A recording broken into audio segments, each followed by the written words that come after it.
Europe is still sluggish, and that's certainly part of the concern that we may have. It's still a big part of the global economy, and if this big part of the global economy doesn't go very fast, then it has, of course, an influence on the rest.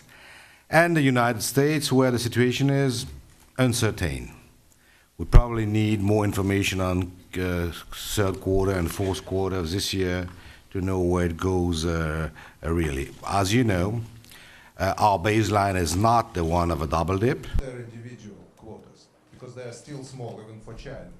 Everybody has to keep in mind this mantra that there is no domestic solution to a global crisis, and in a globalized economy, in a globalized world, there's no way to find its own solution.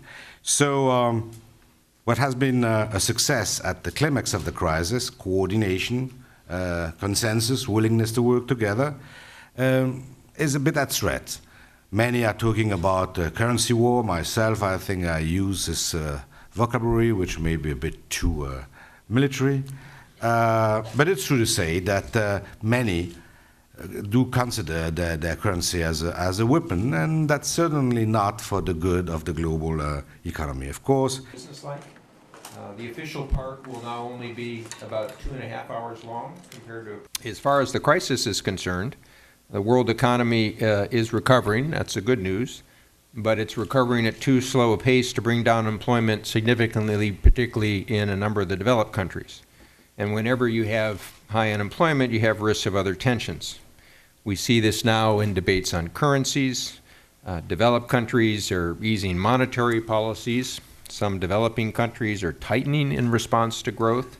Some surplus countries are intervening to lower the value of their currencies to boost exports. And all this is causing international tensions. And your news organization. Thank you. Howard Shire with Washington Post.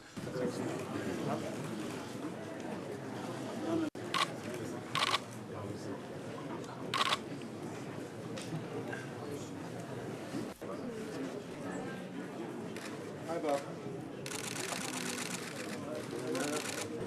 What we are seeing is a multi-speed recovery, as it's now called, and that this results in an exacerbation of the imbalances that we already have, and creates difficulties both within the developed world, but also between the developing and the developed world as well.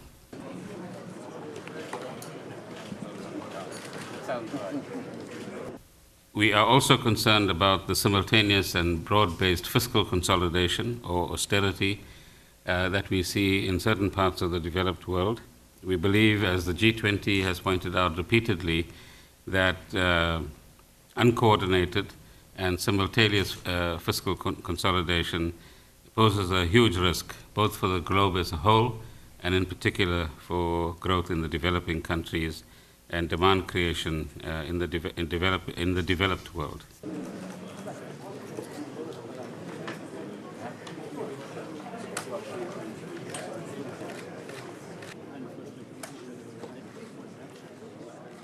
Okay, wrap it up, guys.